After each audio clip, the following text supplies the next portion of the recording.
नमस्कार दोस्तों। नमस्ते दोस्तों, टाटा स्टील लिमिटेड की बात करेंगे। टाटा स्टील का जो स्टॉक प्राइस है 110-115 में है और 24 जुलाई 2023 को Q1 FY24 के नतीजों का अपडेट आने वाला था, तो अपडेट आ गया है। आपने नंबर्स देख लिए हैं तो वीडियो को स्किप करें और टाटा स्टील के नंबर्स की बात करेंगे, क्या परफॉर्मेंस रही है Q1 FY24 में टाटा स्टील का, तो इसी पॉइंट के ऊपर बात करेंगे इस वीडियो में दोस्तों। टोटल इनकम, रेवेन्यू की बात करेंगे, रेवेन्यू, टोटल इनकम और प्रॉफिट की बात करेंगे, अर्निंग पर शेयर की बात करेंगे। Tata steel limited metal sector की बड़ी कंपनी है, इंटरनेशनली कारोबार होता है और स्टॉक प्राइस की बात करते हैं तो एक रेंज में घूम रहा है ये 90 से 110, 115, 115 में स्टॉक प्राइस है। तो Q1 FY24 के नतीजों की बात कर लेते हैं। आपके पास शेयर है तो नतीजे देख लीजिए।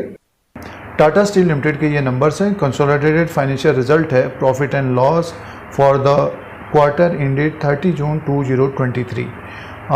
30 जून 2023 में रेवेन्यू की बात करते हैं तो 59,015 करोड़ का है दोस्तों इस क्वार्टर में। और अदर इनकम को अगर हम प्लस करके देखते हैं, टोटल इनकम 60,666 करोड़ का है। 60,666 करोड़ का टोटल इनकम है और इससे पहले क्वार्टर में 63,131 करोड़ का था और एक साल पहले 30/6/2022 में 63,698 करोड़ का था। तो अब की बार जो टोटल इनकम है, रेवेन्यू है, वो कम हुआ है दोस्तों, वो कम हुआ है टाटा स्टील का। पिछली बार ज़्यादा था, अब की बार कम हुआ है ये, क्वार्टर एंड क्वार्टर के हिसाब से भी और सालाना भी। 60,666 करोड़ का टोटल इनकम है। आगे की तरफ चलते हैं और एक्सपेंसेस की बात करते हैं, उसी के अनुसार फिर प्रॉफिट भी आ जाएगा।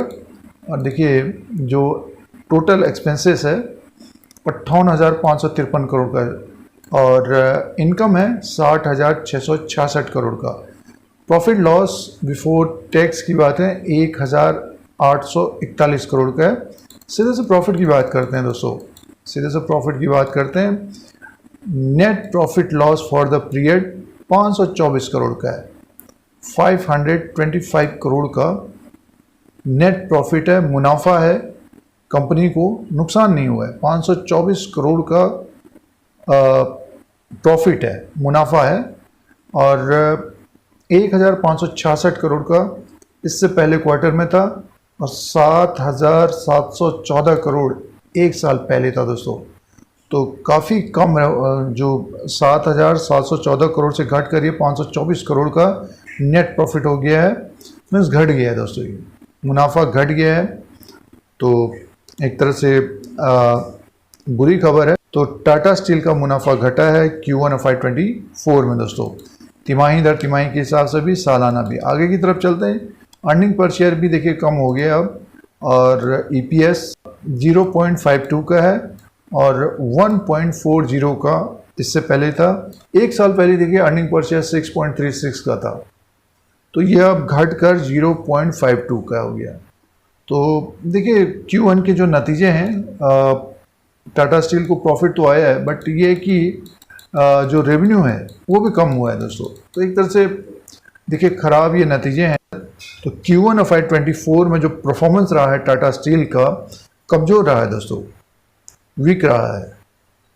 60,666 करोड़ का टोटल इनकम है, लेकिन इससे ज़्यादा हुआ है क्वार्टर एंड क्वार्टर के हिसाब से, सालाना और ज़्यादा हुआ है दोस्तों। तो प्रॉफिट देखिए 7,700 करोड़ का था, अब घट कर ये 500 करोड़ में आ गया है। नुकसान नहीं है कंपनी को, एक ये पॉइंट है। कमज़ोर नतीजे पेश किए हैं टाटा स्टील ने Q1 FY24 में दोस्तों। ये टाटा स्टील का ग्राफ है एक साल का और टाटा स्टील में देखिए थोड़ी बहुत तेज़ी देखने को मिली थी इसमें। 100 रुपीज़ से बढ़कर ये 115 तक पहुंचा था।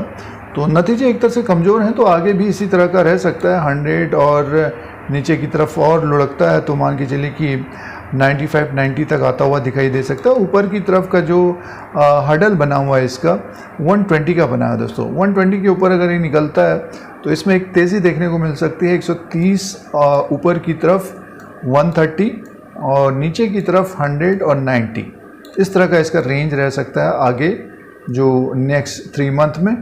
तो हमारे अनुसार होल्ड करना चाहिए स्टॉक को, और अगर कम समय का टाइम है, स्टॉक ऊपर की तरफ निकलता है, तो अपना डिसीजन लेना चाहिए कि हमको करना क्या है, कितने समय तक टाटा स्टील को रखना है। दोस्तों 115 का है। मेटल सेक्टर में देखिए एक साइकिल चलती है, तो ग्रोथ की बात जहाँ पर आने लग जाए मेटल सेक्टर भी तेज़ होता हुआ दिखाई दे सकता है। बट ये कि पिछले एक साल का जो ट्रेड हो रहा है टाटा स्टील में, वो एक रेंज में है दोस्तों, 90 से 110, 115, 120 के बीच घूम रहा है, और इसी तरह से आगे भी रह सकता है। तो लॉन्ग टर्म के जो निवेशक हैं होल्ड करना चाहिए, जो कम समय के लिए 1 महीना, 10 दिन या फिर 2-3 महीने के लिए भी ट्रेड कर रहे हैं, तो ऊपर की तरफ अगर जाता है स्टॉक 120, 125, तो अपना डिसीजन लेना चाहिए।